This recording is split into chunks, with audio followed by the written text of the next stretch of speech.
also online. We have a lot of people that have helped out here, which we'll be giving credit to over the day. But particularly the foundation board and the volunteer group that puts this on, and we'll introduce them later. The foundation organizes this event, and we're dedicated to keeping Prince William Sound clean, healthy, and wild for all to enjoy.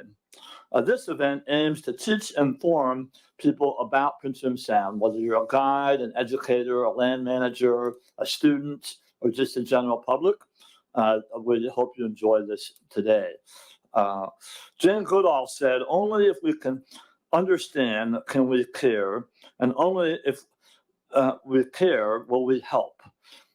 There'll be plenty of talk about opportunities to help out Prince William Sound, this place that we care and love, over the day, and we'll be talking about that as the day goes on. But first, I want to introduce Dave Dickason. He's the mayor of Whittier. Whittier is one of our sponsors of this event, and we greatly appreciate their support. Dave?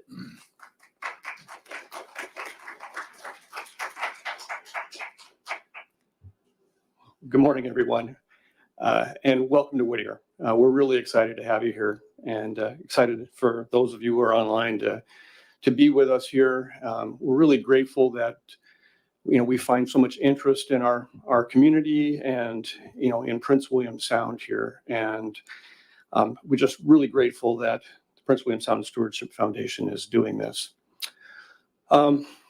Just a quick safety brief here. I want to make sure that everyone knows that there's bathrooms here, one outside the door here to the right. And then if you go back through the back corner to the left, you'll see another bathroom there. Also exits. Of course, there's the stairs that you came up here out the door, and also in the back corner there, out through that door in the rear there, in case something were to happen. So I just want to, again, thank you all for being here. And if you haven't yet, I hope you consider giving a donation to this organization. They do such a great job for us.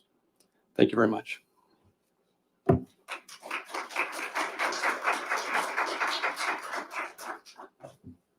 Thanks, Dave. You stole my thunder. So yeah, bathrooms, we did all that. But we want to thank the many sponsors that make up that help make this event possible, and the work of the Prince William Sound Stewardship Foundation. We want to thank the Tititla Corporation, who gave a very generous contract to help out this year for this event. The Prince William Sound Regional Citizens Advisory Council. Betsy Young's standing over here, so she represents them, so thank her. And the City of Whittier, as I mentioned earlier, for supporting today's symposium. We also have a long list of what we call our Chugach level sponsors that support the foundation.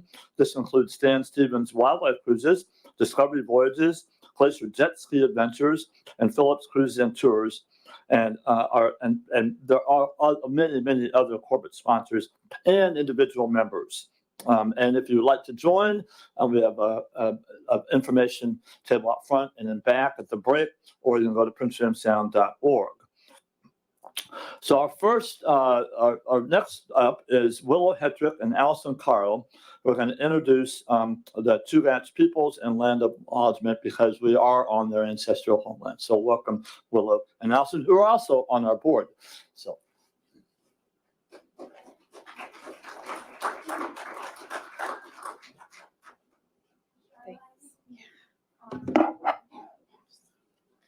Well, good morning, everyone. Thanks for having us today. Allison and I just got on the Prince William Sound Stewardship Foundation board about a half a year ago, and we're very excited to be here. My name is Willow Hetrick. I am born and raised in Alaska.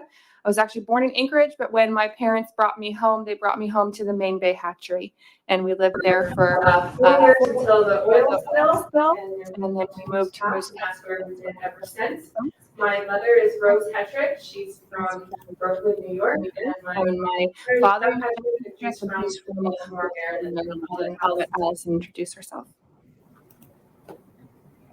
Hello, I'm Allison Carl, I'm a research scientist working for the Regional Resources Commission. I was born and raised in Anchorage, Alaska. My father is from Pennsylvania, over on the East Coast, and my mother is from Cordova in the native village of Piak. And then before that, our family was from North Carolina. All right, we're going to get into our presentation. First, a message from, well, I'll talk to you about our organization. We're Chugach Regional Resources Commission. We're a nonprofit located in Anchorage, and we serve the 7 tribes in Prince William Sound and Lower Cook Inlet: Nanwalek, Port Graham, Chugach, which is in Seward, Chiniga, the Titlic, native village of Piak, and the Valdez Native Tribe. All of those tribes incorporated CIRC in 1984 as an intertribal fish and wildlife commission to work on regional issues. This was at a time where a lot of the communities were very small, and some of them still are. Didn't feel like they had the internal capacity to run a full-blown natural resource program on their own, and they thought they would be stronger together, which is how we came out. Okay, next slide. I've got a clicker for you guys. Thank you. Yeah. Perfect. All right, I'm going to read a quick note from our chairman of the board and chief of the Port Graham Village Council, Mr. Patrick Norman. Kamai, as chairman of the board of Chugach Regional Resources Commission, I speak for myself and my tribe, as well as others in Prince William Sound and Lower Cook Inlet, when I say that we are thrilled to have the opportunity to share a part of our culture with you today. For our communities, natural resources are a gift. Traditional foods in our traditional homelands restore physical health and are central to cultural and spiritual traditions. Healthy and productive people are the cornerstone of our communities. The intrinsic value of harvesting and consuming local food in traditional ways cannot be overstated. A local statement is, when the tide is out, the table is set, and I know that we can all relate to that. Our ancestors provide a living legacy and a direct connection with the lands we come from. Since our ancestors have lived in this region, the environment and primary food sources have changed dramatically. The natural environment is more than just commodities. It's one of our greatest gifts that helps us to always remember who we are and where we come from. Our lands weave together the very social fabric that makes us a community. They contain the building blocks of our blood, our genetics, and when we are actively on the land pursuing wild game or fishing our sacred waters, we are gifted with new memories and those of a distant past. These memories settle us in a sense of belonging that promotes balance and generosity. Our people have the great potential in shaping a region that feeds the future in a way that strengthens our relationship with all living things and promotes cultural continuity. This can be done by becoming more than just a user of the land and sea or a consumer of foods, but advocating for the preservation of our ancient way of life. This means always practicing good stewardship, experience reciprocity, promote collaboration, and celebrate the spirit of generosity through acknowledging the wealth and knowledge that our traditional foods have to offer.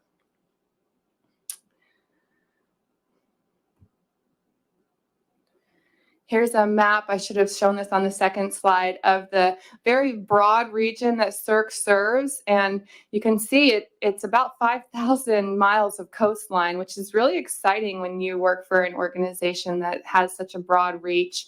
We do a bunch of different things every single day, and all of our tribes have different needs, but it's been very exciting. Highlighted in black are the communities that are in Prince William Sound, which is who we're representing today. And then next, we have a land acknowledgement.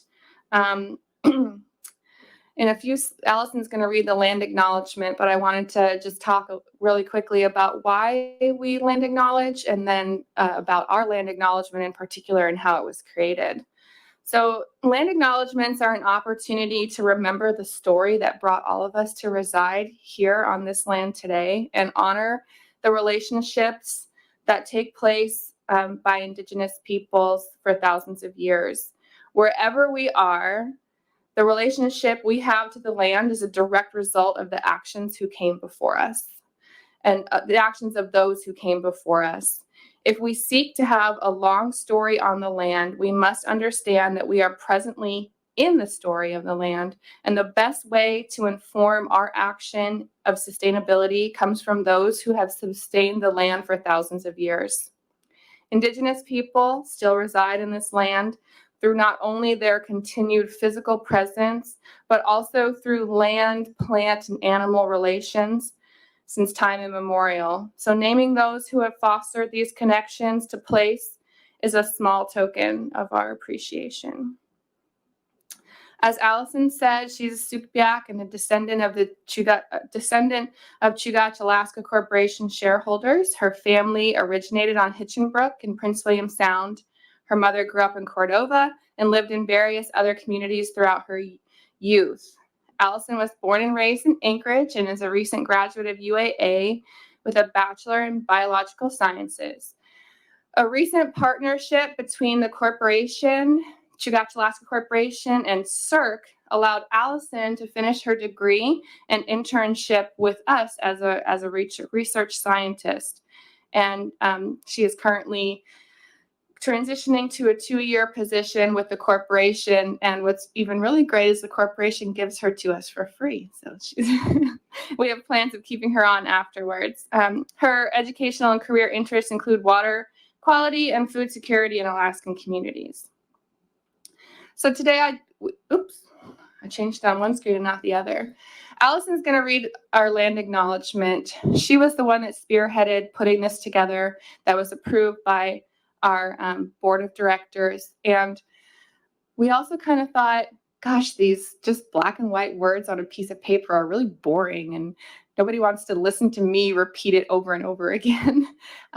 So we did some searching around the region and tried to find an Indigenous artist to liven it up. And we found Marina Madison. She is from the native village of Eyak and a tribal member. And I think she's also Eyak Corporation and Chugach Alaska Corporation shareholders. She did 2 versions of our land acknowledgement. We have a larger one that honors where we have our headquarters in Anchorage, and then we have a shorter one just for the region. So today we're reading you the longer one, and she just did a beautiful job. I just wanted to give her some credit for this amazing photo. Go ahead, Allison. We would first like to acknowledge the land that we occupy for our Anchorage headquarters as the traditional lands of the Dena'ina Athabascans. The Dena'ina have been stewards of this land for thousands of years, and we would like to recognize and show our appreciation to them and their land and their continued stewardship. We would also like to acknowledge the space and land that we utilize for our Marine Institute and Seward as the and the land of our tribes as the traditional region of the Chugach people of Alaska. The Chugach people encompass the Sugach, which translates to like a real person, Alutiiq, and Eyak, who have lived and continue to live off of the coastal lands and waters of the Gulf of Alaska, Prince William Sound, Lower Cook Inlet, and Resurrection Bay for thousands of years. We want to acknowledge our land and waters, which brings us life and culture, and our tribes who maintain our relationship with the land. These include Chiniga, Eyak, Nanwalik, Nuchik, Port Graham, Katuchik, Tatitlik, and Valdez. The purpose of this statement is for acknowledgement, appreciation, and respect for our lands, waters, and people. Okay, we have one more slide for you. For those of you who are online perhaps, or maybe in the building today, if you want to do a quick little exercise, you can text this number or search this URL, and then in the chat, just tell us what traditional lands you are on today. We'll give just 2 minutes, I guess. Can you see the chat? No? Okay. Oh.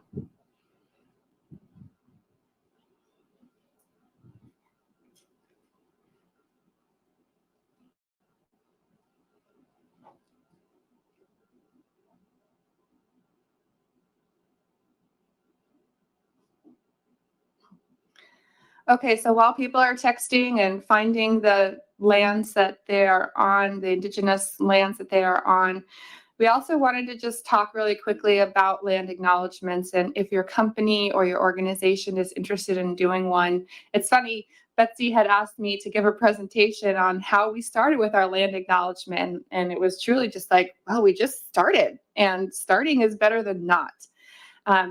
So if you're planning to do a land acknowledgement, it can be as simple as a few sentences that speak to the historical and continued presence of Indigenous people in a place that you call home. And also, it doesn't have to be about Indigenous people. It doesn't have to have an Indigenous component in it. It can just be, before you go out on your kayak trip, or before you go out on your big, Phillips cruise or major marine cruise.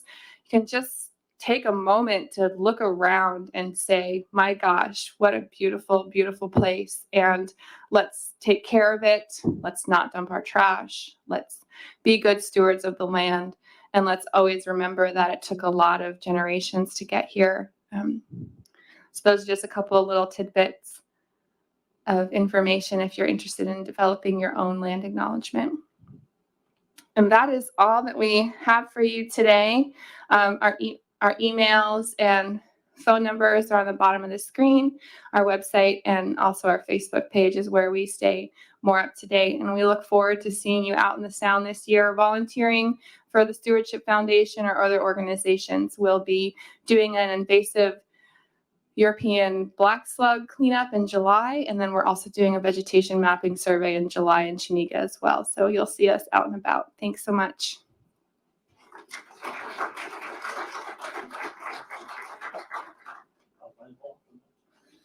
Do we have any questions, either yeah, questions. from here in the room or online?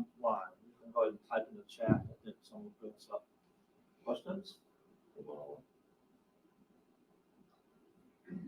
Tim? Go ahead, Tim. You mentioned that you work with food security. Can you set for Allison what we're supposed to do about food security? And go ahead and repeat the question. Sure. The question was that Chugach Regional Resources Commission works on food security issues, and Tim wanted to know a little bit more about what that means. It's meant a lot of things, and it always evolves. And like I said before, working for all those different tribes, sometimes it means something different in Titlik than it does in Katuchek, and that's very exciting as well. One of our biggest programs is called our Subsistence Management Program. We have a full-time intertribal liaison that tries to amplify issues and the voice of the people in the region in the regulatory process. So we're talking Board of Fish, Board of Game, North Pacific Fisheries Management Council, Federal Subsistence Board, Alaska Migratory Bird Co-Management Council. I mean, the list goes on and on. Indigenous Peoples Council on Marine Mammals. All of those different organizations manage wildlife, and with the seasons changing and the regulations changing very quickly, like every single year, a lot of our tribal members voiced frustration that they weren't able to get their subsistence foods for various reasons. Oh, well, gosh, this district is closed this year, or I'm only allowed 2 shrimp pots now instead of 3. And it's hard to keep up on those type of things. You get past a regulatory book that's this thick. Most of us don't take the time to read it. And so our job is to distill those regulations and make sure that they're consumable for the tribal members, and also advocate for them. One of our recent examples that we keep leaning to is in Port Graham. They have 2 moose tags that they've been given, for 25 years, and it's not enough for the community. They don't have community harvest capability to go out and get a moose if they have a potlatch or a death. And so we've been working really hard with that community, not only to extend the season to be a little bit longer and match some of the other seasons that we see in the interior, but also increase the number of tags that are available to community members. In that subsistence program, we also have Allison, and we have a full-time fish and wildlife biologist, Dustin Carl. We also have a full-time marine mammal program manager, and she works on all issues related to marine mammal co-management, and most recently the issue of blood quantum, because under the Marine Mammal Protection Act, you have to be a quarter blood quantum to be able to harvest marine mammals. And our generation, 40s and less, are starting to have blood quantums that are diluted less than the Marine Mammal Protection Act allows for harvesting. And that's been a big project, but she works on a lot of different marine mammal issues. And we have a full-time fish and wildlife coordinator who assists the intertribal liaison in all things regulatory advocacy. So that's one program. And then in our traditional foods program, we work closely with the Alaska Department of Fish and Game to do community surveys to understand how much food people are consuming and where it's coming from to better assist with their diets. Most recently, thanks to the Chugach Alaska Corporation and CARES Act money, we've been able to provide these communities ways to harvest and preserve wild game. Almost all of our communities are going to be getting either a 20 or 40-foot connex, 2 of them, and they're called butcher connexes, or we've been calling them butcher connexes. But the idea is you walk in on one side of the connex and you walk out the other side of the connex with fully processed fish or game. They're commercial DEC kitchens, and so then you take your game or fish or plants out of the butcher connex and you walk it right next door to a refrigeration connex, which freezes to -80, and it allows people to keep their food longer and fresher, and has individual lockers where you can put your fish and game, and then it has like a community space as well. We've also been helping all of our communities try to have year-round fresh produce. For instance, gosh, it was just in March, Chuniga didn't see a grocery or mail plane for almost 4 weeks. It's a long time to go without fresh food. It's a long time to go without food, and it's a long time to go without fresh food. So we've been working with a company in Anchorage to make hydroponics units for all of our communities. They're, I don't know, about the length of this table and probably exactly that high. And they can grow up to 700 heads of lettuce a week with minimal energy and minimal water use. So we've been working on that too. Really, Tim, I guess in summary, it's just whatever any of our communities want, whatever we think that they might need to help them be more food secure. And, going back to that Chuniga example, not having a mail plane or a food plane for almost 4 weeks, well, guess what? Deer season is closed. So when you're hungry and you're not able to harvest a deer, like, what are you going to do? You need to feed your family. And that brings us back to the regulatory issues and trying to get regulators to understand, like, this is a dire situation. Like, we have to be able to have the ability to harvest and not do it illegally. So those are the type of issues that we work on a large scale. Yeah. Any other questions? Yeah. Yes. I'm just curious. I think you mentioned the Reed Institute.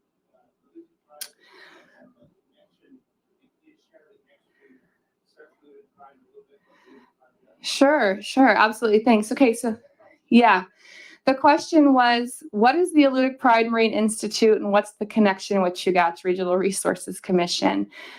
Well, CIRC started in 1984. It was originally incorporated, it was organized in 1984, incorporated as a nonprofit officially in 1990 after the Exxon Valdez oil spill. Around the same time, there were CIRC staff, actually my father, Jeff Hetrick, who were working in Seward on clam enhancement post-spill. People didn't want to eat out of the beach, rightfully so. Like, I wouldn't either. And so there was a lot of concern about subsistence foods after the spill, of course. Well, there was the criminal settlement, and then there was a civil settlement from the Exxon Valdez oil spill. Criminal settlement money was passed to the state and also to the federal agencies. The state of Alaska chose to build their mariculture technical center, and it was sited in Seward because of the work that CERC was doing on clam restoration and clam enhancement after the spill. So they built this beautiful building with no intention really of operating it. The building was built on City of Seward land, and the state of Alaska Fish and Game transferred the ownership of the facility to the City of Seward, who also really had no intention of operating a mariculture technical center.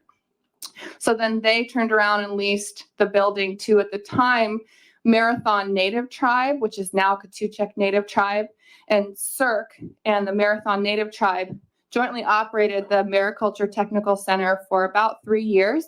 And then the tribe decided that they also did not want to operate the Mariculture Technical Center, and CERC took over full operation in about, the history's a little fuzzy, but we think it's about like 1997 is when we took over full ownership. So the Eluded Pride Marine Institute is a division of CERC. We are one and the same, but it's our physical location in Seward. The Mariculture Technical Center is a 11,000 square foot facility. They raise all kinds of animals for human direct tribal consumption and rehabilitation post oil spill. Since we've taken over the facility, we've also been able to do a lot of research and development on mariculture species like the purple hinged rock scallop, gooey ducks, bidarky. We do soft shell clam. We do the little neck clams. We've dabbled in razor clams. We've also supported researchers that come from the University of Alaska or APU in the FAST lab as well. You can imagine it's very expensive to put a graduate in Seward in the middle of summer to do a research program. It's a lot of money. Hotels are $400 a night, so it's really just not feasible. So what the researchers do is they come down, train our staff to do their experiments, and then they go home, and our staff does the animal husbandry. We've done that for APU a couple of times. And we've also successfully figured out how to rear red and blue king crab in our facility.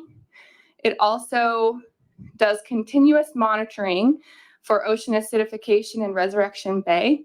And since we started our continuous monitoring program, we've expanded to have a community sampling program throughout Prince William Sound. All of our communities have samplers that send us ocean acidification samples, water quality samples, paralytic shellfish poisoning, tissues from animals where we can test for paralytic shellfish poisoning and harmful algal bloom presence.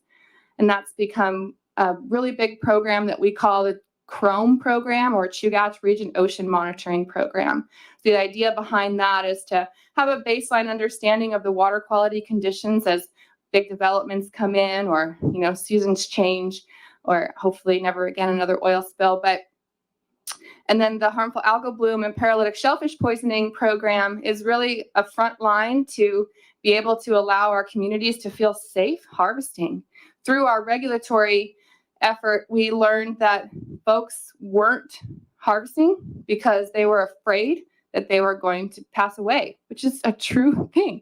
There was a death a couple of years ago in Dutch Harbor from an individual eating shellfish out of the beach.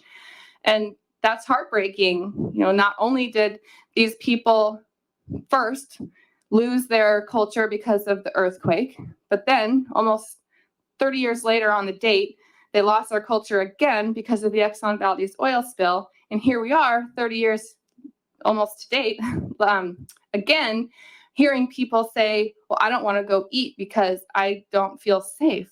And that's heartbreaking. And so our idea is that we're testing all of these beaches. We can safely say we have not detected harmful algal bloom or paralytic shellfish poisoning presence on the beach that you subsist on. We're not telling you to eat or not, but we're just saying it's not there. And hopefully that even if that just allows one more person to go out and collect clams, that's a win in our book.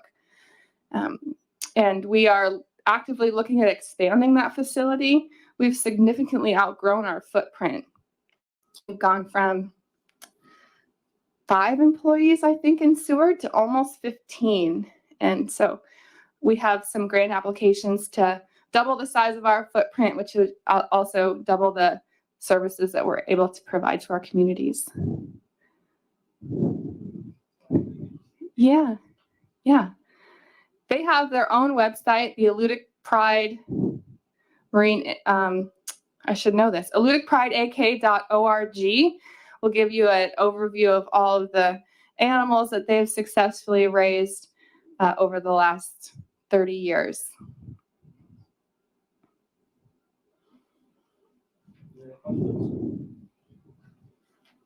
Okay, thanks, guys.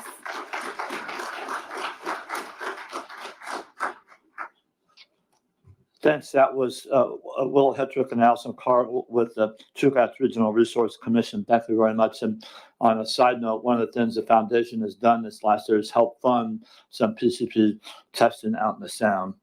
We have a little time here.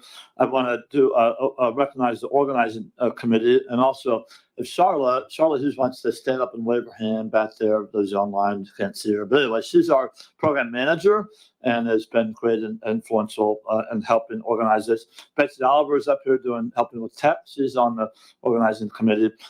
Tim Leiden with the National Forest Service, hiding behind the camera. He's back there. He's sort of our Yoda of this whole event or this whole organization. And also William Melton is online helping out behind the scenes also. A couple announcements. There are 2 Toyota trucks parked on the gravel. It's sort of a construction zone. So if we can cover those we need to get those moved off the gravel. We have about 10 minutes before our next session starts, which will be on the ever important and fascinating topic of the Barry Arm landslide. So I'll start at 9:45. So about 10 minutes to get up and stretch. There's coffee and tea right there by Mike Bender with Liz Yoder. He's not in charge of the coffee and tea, but he's there. So we'll start up here in about 10 minutes. Thanks.